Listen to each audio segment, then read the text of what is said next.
This project is exploring the use of a technology for sound and movement interaction with a group of performers who participate in the Performance Ensemble.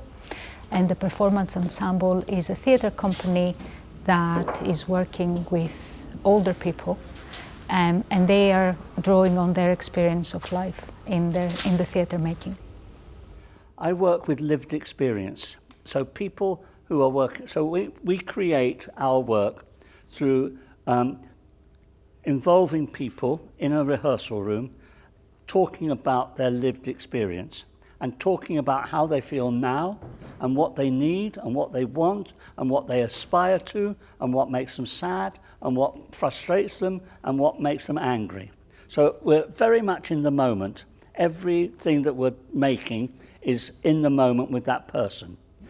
So we explored different relationships between the sound, the movement and the story, and we looked at different ways in which the making of sound out of the moving body could direct or develop the storytelling in interesting ways. So suddenly, without speaking, but just having something attached to them which they move with, and then sounds, you know, it's like a human response to something that exposes humanity. The focus of this project is the development of an embodiment that is specific to that process of making sound out of movement. And it's a state of embodiment I call kinesonic, because I think it's an intensification of the relationship between the kinesthetic sense and auditory perception. Talking to Bernard, who was steered clear of all movement because he said, I'm finding Maria's sessions so lovely because I don't have to learn anything. And I thought, I must come and see. And he's totally right that instead of going, oh, I must learn this, you follow that sound. And then the next thing you know, your body is moving. And you're exploring new ways of moving your body. And it is a lovely experience and a new experience at age 72 3/4. So thank you, Maria, for that. It's the first time that I've generated the sound to work to. So it wasn't coming from a ballet, it wasn't coming from ballroom, it wasn't coming from external sources, it was coming from me interacting with the sensor. And that was a completely different feeling and very powerful.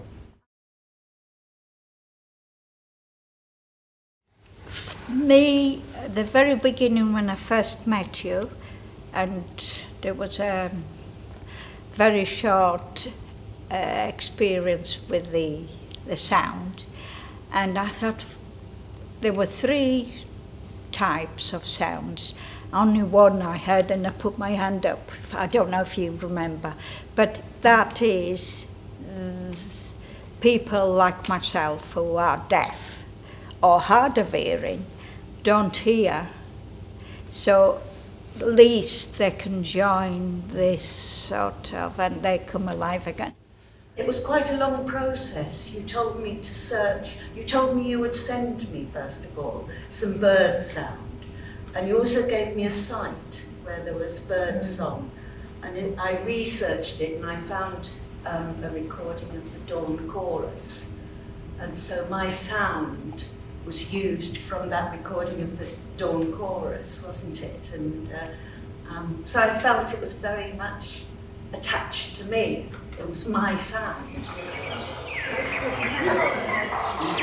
This morning I lost my sound.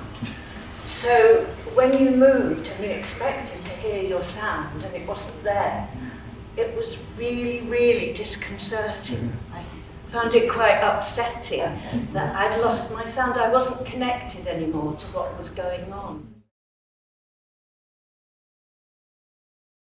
There is something about the memory being invoked in that present moment, and what the sound allows us to do is that it gives presence to this memory, which obviously is something that happened in the past. It's not really here, but it becomes present through the storytelling and through the sound. You are powerful, but you are gentle. I am lulled to sleep by your consistency. It was a pivotal moment in my life.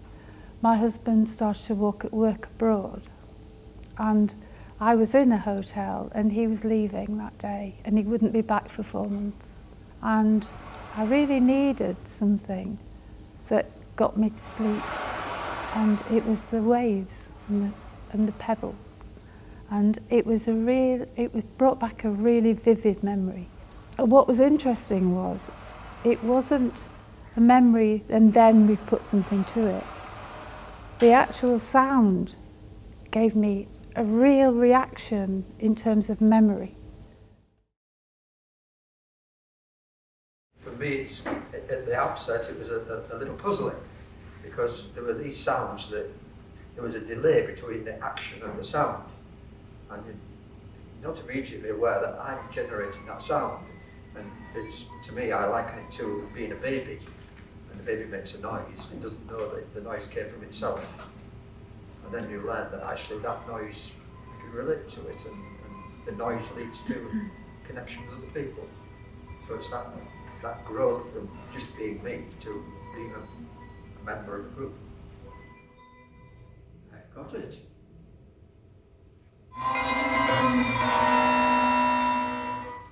And a vacuum cleaner. Please turn me off.